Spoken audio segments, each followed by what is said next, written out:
Hi friends, আজকের দিনটা হচ্ছে শনিবার। আর এই শনিবারে আজকে আমি চলে যাচ্ছি আদ্যা মায়ের মন্দিরে কসবাতে।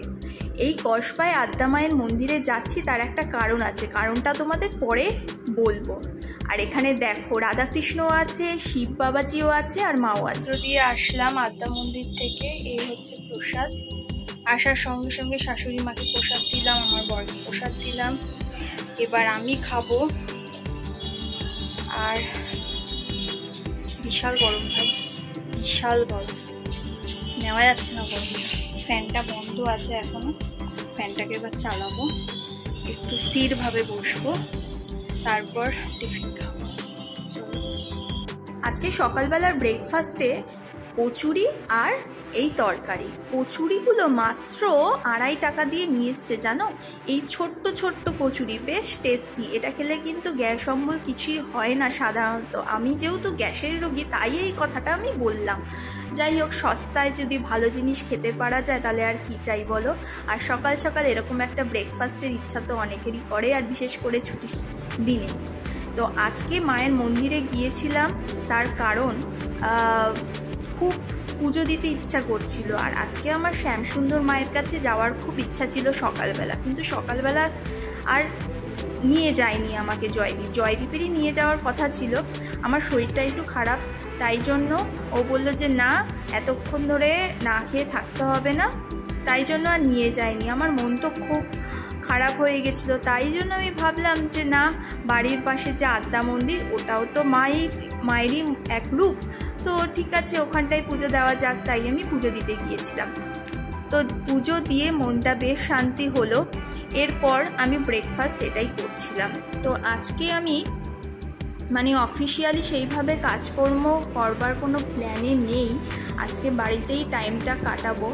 আর যদি পারি তো একটু শ্যামসুন্দর মায়ের কাছে যাব, মনটা খুব চাইছে, অনেক দিন ধরেই চাইছিল, কিন্তু প্ল্যান হয়ে আর ওঠেনি। তো মাকে আমি বলেছি, আমার মা বলল যে ঠিক আছে, দেখি বিকেলবেলার দিকে যদি যাওয়া যায়। আর তারই আমি অপেক্ষা করছি। আর এদিকে দেখো কি ঝমঝমিয়ে বৃষ্টিটা না পড়ছে, এই ওয়েদারটা সিরিয়াসলি কিচ্ছু বোঝা যায় না, কখন ঝড় হচ্ছে, কখন বৃষ্টি হচ্ছে, কখন আবার খুব কড়া রোদ উঠছে।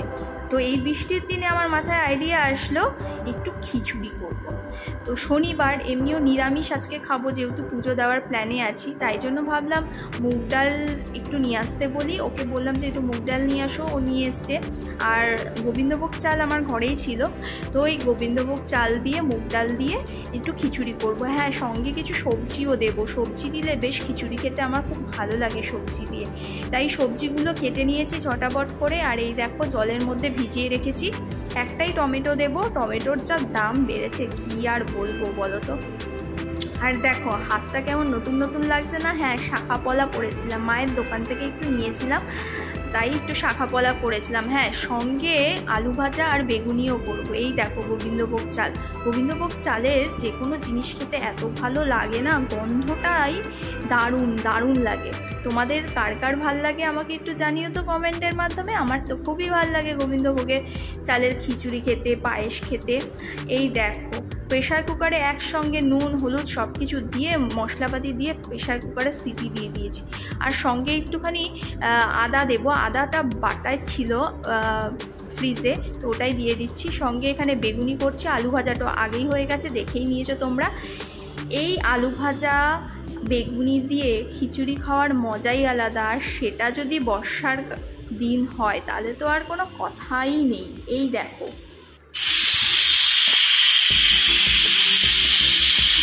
তোমাদের সঙ্গে গপ্প করতে করতে কিন্তু প্রেশারের সিটিটাও পড়ে গেল। হ্যাঁ, আখের রস নিয়ে এসছে জয়দীপ, তো আমি খাচ্ছি। আখের রসটা এত নুন দিয়ে দিয়েছিল, একদম ভালো লাগছিল না খেতে। দেখতে পাচ্ছ আমার মুখের অবস্থাটা? হ্যাঁ।